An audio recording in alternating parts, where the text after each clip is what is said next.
నమస్కారము అందరికీ నమస్కారము. మాది దండపల్లి దగ్గర కురప్పల్లి గ్రామము. నా పేరు లింగనగౌడు. కానీ నేను నా భార్య ఇంట్లో ఉంటుంది. ఈ పిల్లోళ్ళు స్కూల్లో చేర్చే కోసము పిల్లోళ్ళని ఇడిచిపెట్టేసిపోయి వాళ్ళు పైన పనుకోండి. నా భార్యను ఆ పిల్లోళ్ళు ఇద్దరు, నేను కింద పనుకోంటే 1:30 గంటల ప్రాంతంలో నాకు పాసుకొచ్చింది. నేను లేచి లైట్ వేసినాను. వాళ్ళు అడుండ్రో ఏమో నాకు అది కూడా తెలదు. మళ్ళీ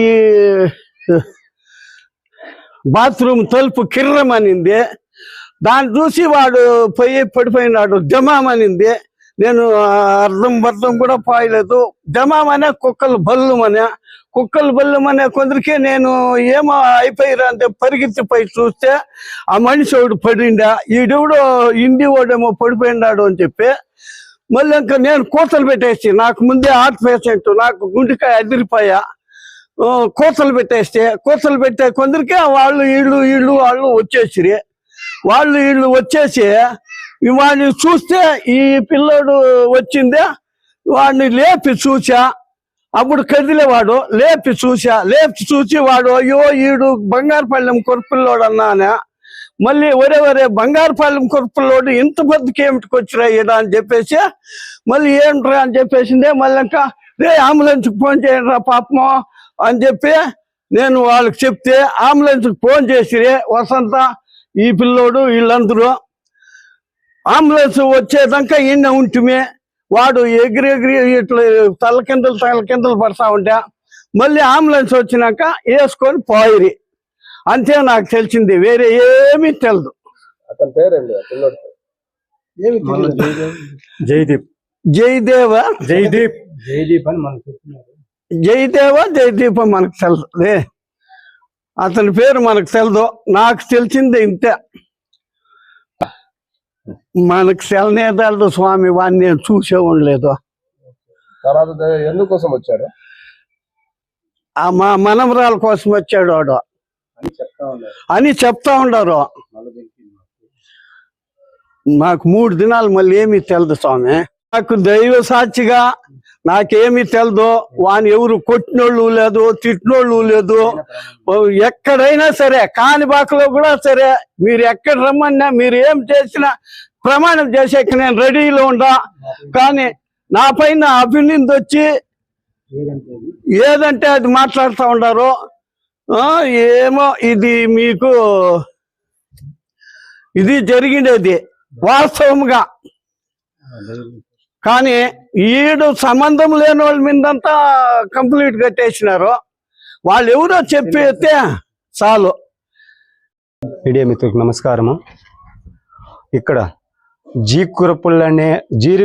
కురప్పల నుండి వచ్చి ఒక అతను, ఇద్దరిది ఆ ఊరే, అమ్మాయిది ఆ ఊరే, అబ్బాయిది ఆ ఊరే, ఇద్దరిది ఆ ఊరే. కానీ ఆ పాపది వచ్చి అమ్మమ్మోళ్ళూరు. ఇక్కడ అమ్మమ్మోళ్ళూరులో ఆ పాప ఉంటే 1:00 ప్రాంతంలో ఇక్కడికి వచ్చి మద్యం సేవిచ్చి, మేము చూసినప్పుడైతే మద్యం సేవిచ్చినాడు.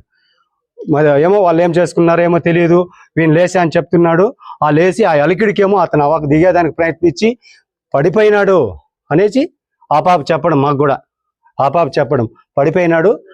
పడిపోయి అంటే ఈ పెద్ద ఆయన అరిచి ఇక్కడే మా ఇల్లు. నాకేం అబద్ధం చెప్పాల్సిన అవసరం ఏం లేదు. 20 ఫీట్సే. ఇంకా ఈ లైట్ ఉంటుంది ఇక్కడ, కరెంట్ పోల్ లైట్ ఇక్కడ కొడతా ఉంది. నేను మిద్దె పైన చూసినాను. మిద్దె పైన చూస్తే ఎవరో ఇట్లా పడినాడు, బొక్కబాలే పడినాడు. బొక్కబాలు పడింటే ఒరే నాకే అప్పుడే శాక్ అయినా, ఎవరో ఇక్కడ వచ్చి పడిపోయినాడు, ఈ స్థితిలో పడినాడు అంటే ఎవరో కొట్టుకొని వచ్చేసినాడు ఏమో మనకే అర్థం కాకుండా. మళ్ళీ మేము వాడు కొట్టిమిట్లు ఆడుతూ ఉండే, లేచి కూడా అంత దూరం పోయినాడు. ఇంకా కూడా ఒక 3 బార్లు పోయేసి ఆ కూసాలకి అన్నా పడిపోతాడు. వద్దు అని కూసాను పెట్టండి అని చెప్పి మళ్ళీ మేమే 108 అంబులెన్స్కి ఫోన్ చేసి అంబులెన్స్లో పంపించినాం. అంబులెన్స్లో పంపించిన తర్వాత ఏడ కాదనేసి మళ్ళీ చిత్తూరు పొమ్మన్నారంట. చిత్తూరునిక ఏమో CMCకి పోయినారంట అని చెప్పినారు మాకి. నేనైతే మా పిల్లోడు ఈ ముండరాత్రి అతను పోయినాడు. వాళ్ళు కూడా డాక్టర్ ఫుల్గా మద్యం క్షమించినాడు ఇతను అని చెప్పినారంట. అక్కడ కూడా రిపోర్ట్ కూడా ఉందంట. అది జరిగింది. మళ్ళీ CMCకి పోతే CMCలో హాస్పిటల్లో ఉన్నారని చెప్పినారు. మళ్ళీ 2-3 దినాల తర్వాత CMCలో ఉన్నాడు. ఇట్లా ఏం జరిగింది మీరు చంపేసినారని అంటా ఉన్నారు అందరూ. మా ఊరు వాళ్ళు అందరూ అదే అంటా ఉన్నారు, కొట్టి కింద వేసినారు అంటా ఉన్నారు. ఇక్కడైతే అయ్యా దైవ సాక్షిగా ఎక్కడ ప్రమాణం చేయమన్నా చేస్తారు, మా వాళ్ళు చేస్తాం, మేము కూడా చేస్తాం మా ఊరి తరపున. ఇక్కడ ఏమీ జరగలేదు, ఆ భయాలను చెందొద్దండి అంటే వాళ్ళు అదే భ్రమలో చంపేసినారు, అదే దీంట్లో ఉండిపోయినారు. సరే చంపినారో బతికినారో అది కథ పక్కలో పెడేస్తే, ఇంకొక అతను ఏం చెప్పినాడంటే ఒక వాళ్ళూరెళ్ళే గుణ ప్రభాకర్ అనేసి, అన్న చంపేసినారో ఏమో తెలియలేదు, అది తేలుతుంది చూద్దాము, వాడు బిడ్డను బతికించుకునే దానికోసం ఒక 10 లక్షలు సహాయం చేయాల్సి వస్తుంది. నా 10 లక్షలు ఇస్తే అనుకునే లోకమంతా ఏమనుకుంటుందంటే వీళ్ళు చంపినారు కాబట్టి డబ్బులు ఇస్తామని, వాళ్ళు ఇవ్వలేదంటా ఉన్నారు అని మేము చెప్పినాం. ఒక పెద్ద మనిషిగా మేము పోయినాం, దీంట్లో మాకు ఇన్వాల్వ్మెంట్ ఏమీ తెలియదు. ఒక పెద్ద మనిషిగా వాళ్ళు వస్తే మేము అడిగినాం, వీళ్ళు కూడా అయితే అయ్యా మేము ఇవ్వము, మేము ఇస్తే చంపినట్లే కదా అనుకుంటారు జనాలు, కేసుకు పోయింది కదా ఇది, మా పేర్లు వచ్చినాయి కదా, ఇప్పుడు డబ్బు ఇస్తే చంపినట్లే వస్తుంది అనే లెక్కలో లేదన్నాం. సరే అది కాదు ఇది కాదప్ప ఏదో చేద్దామనే లెక్కలో ఏదో ఒక 2 లక్షలు ఇస్తామన్నాం. తప్పు మాకొద్దు, 2 లక్షలు ఇస్తామంటే కుదరదులేనేసి వాళ్ళు వెళ్ళిపోయినారు, మేము ఆడికి అయిపోయినాం. మనం చంపినప్పుడు మనకి ఎందుకు భయమో, తేల్చిన చట్టం ఉంది. ఇప్పుడు చట్టంలో అన్ని తేల్తాయి కదా, పోస్ట్ మార్టం రిపోర్ట్ వస్తుంది, ఏమన్నా సాక్షి ఉంటే వచ్చి చెప్పని, ఏమి అవన్నీ తేల్తాయి అనేసి మేము గమనైపోతే, నిన్న మొన్నటి దినమున కొంతమంది మా గురించి మరీ మీడియాలు పెట్టి మా గురించి మన కుల పెద్దల గురించి అట్లే పార్టీల గురించి కూడా మాట్లాడుతూ పోతా ఉన్నారు. పార్టీలు ఎవరికి ఏమి ఇక్కడ ఇది కాదు, చట్టం ఎవరికైనా చుట్టం కాదు, చట్టం దానిపైన చేస్తుంది. దానికి పార్టీలకు దొద్దడము ఇంకోటి చేయడం చేయకూడదు ఎవరు కానీ. అట్లాగే నా పైన నేను రాజీకి పైన రాజీకి రావండా మీకు 25 లక్షలు తీయిస్తా, లేదంటే మీ అబ్బాయిని వాళ్ళ చనిపోయిన తమ్ముడిని జాబులను పెరికిచ్చి చనిపోయినోడు వాడు ఎట్లా చనిపోయి నిన్న అట్లా పండబెడతాను నా పైన చెప్పడం, ఇవి నిజాలు ఎక్కడైనా నిరూపించి నేను ఎక్కడికైనా సరే ఆ కాణిపాక వినాయక స్వామి సాక్షిగా, ఆ ఈశ్వరుడి సాక్షిగా నేను ఇక్కడ వాళ్ళకి రాజీకి 25 ఇస్తానని నేను చెప్పలేదు, రాండా అని వాళ్ళు చెప్పలేదు. కాకపోతే వీళ్ళు అవాకులు చవాకులు లేనిపోని మీడియాలు దొరికిపోయాడు అనేసి ప్రెస్సుల్లో అదే పనిగా పెట్టుకొని కూర్చో ఉన్నారు. అదే పనిగా మీడియాలు పెట్టుకొని దాన్ని ఏదో బురద జల్లి ఏదో చేసేయాలనేసి. ఇట్లా చల్లకూడదు, నీకు చట్టం ఉంది, కోర్టులున్నాయి, న్యాయాలు ఉన్నాయి, నీకు ఏముందో తీసుకొని పో. తెలుసు ఎక్కడైనా తలాలైనా ఇస్తామో అని చెప్తా ఉన్నాం మేము కూడా. కాకపోతే ఇలా చేయదు పద్ధతి కాదు. మనం ఒక మనుషులు, మేమేమి ఫస్ట్ వాళ్ళపైన 50 పైన మీద కేసు గట్టిగా తింటాం. ఇద్దరు ఒకటే, ఒక కులం వల్ల ఎట్లయిపోయి ఒక కులం వల్ల ఇట్లా కొట్టుకుంటామంటే బాగుంటుందనే దీంతో మేము ఉండిపోయినామో తప్పితే ఈ రోజు వాళ్ళకేం మేము తగ్గిండము అని అట్లా అనుకోనింటే వాళ్ళు ఎవరెవరు ఆడనంటే వాళ్ళకి అర్థం కాలేదు. కాకపోతే దయ ఉంచి ఇట్లాంటివన్నీ ఏమన్నా ఉంటే మీరు పోండి, కోర్టులు ఇది కోర్టు కాదు ఇంకో కోర్టు ఇవ్వండి, ఇంకో పోండి సుప్రీం కోర్టు ఇవ్వండి, తేల్చండి. పోస్ట్ మార్టం రిపోర్ట్ ఉంటుంది. అందరూ తప్పోళ్ళు కాదు కదా, మేము తప్పోళ్ళే, మా గ్రామస్తులు తప్పోళ్ళే, అందరూ తప్పోళ్ళు కాదు కదా. ఇక్కడ దయచేసి ఇలాంటి మాటలు మాట్లాడకుండా, ఇట్లాంటి మాటలు మాట్లాడితే మేము పరువు నష్టదావా వేసి వేరే రంగా కేసులు పెట్టి మిమ్మల్ని ఇబ్బంది పెట్టాల్సి వస్తుంది అని కూడా మేము కూడా హెచ్చరిస్తా ఉన్నాం. మీడియా మిత్రులకి నమస్కారము. బంగారుపాలెం గుంటూరు కొరపల్లి నుంచి జయదీప్ అనే అబ్బాయి ఈ దండపల్లి కొరపల్లి గ్రామానికి 1 గంట ప్రాంతంలో రాత్రుల్లో వచ్చినాడంట. అంటే ముగ్గురు కలిసి వచ్చినాడంట. వాళ్ళు తీసుకొని పోయాక వచ్చినారో లేకుంటే ఏం చేసేదానికి వచ్చినారో మాకేం తెలియదు.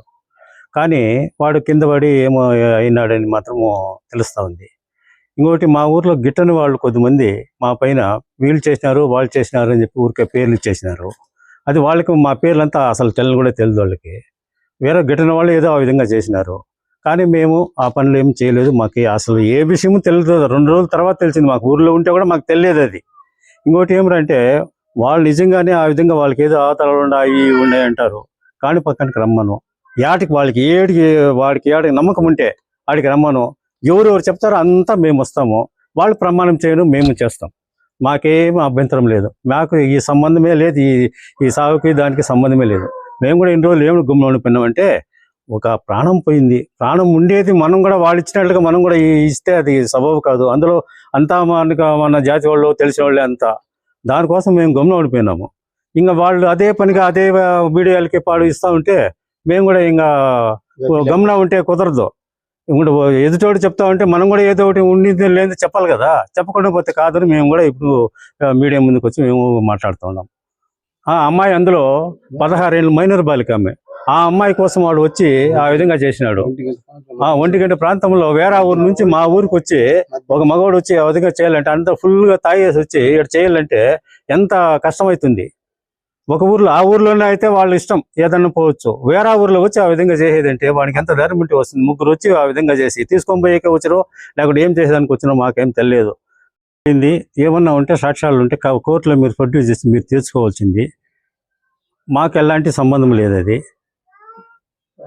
అది పదే మమ్మల్ని ఇబ్బంది పెట్టి ఈ విధంగా చేస్తే మేము కూడా పరువు నష్టం దావాలో ఎంత వేసేదానికి ఆస్కారం ఉంది. మేము కూడా సిద్ధంగా ఉన్నాము. మీరు దయచేసి ఇలాంటి ఊరికే బురద జల్లే కార్యక్రమం పెట్టుకోకుండా ఏమన్నా ఉంటే మీరు కోర్టులో ప్రొడ్యూస్ చేయండా, నిజం తేల్చండా, శిక్షించండి. దానికి ఏముంది. సంబంధం లేని వాళ్ళంతా మీ ఇష్టంగా చెప్పేసి చేసేస్తే ఎంతవరకు సబబో అది మీకే అర్థం కావాలా.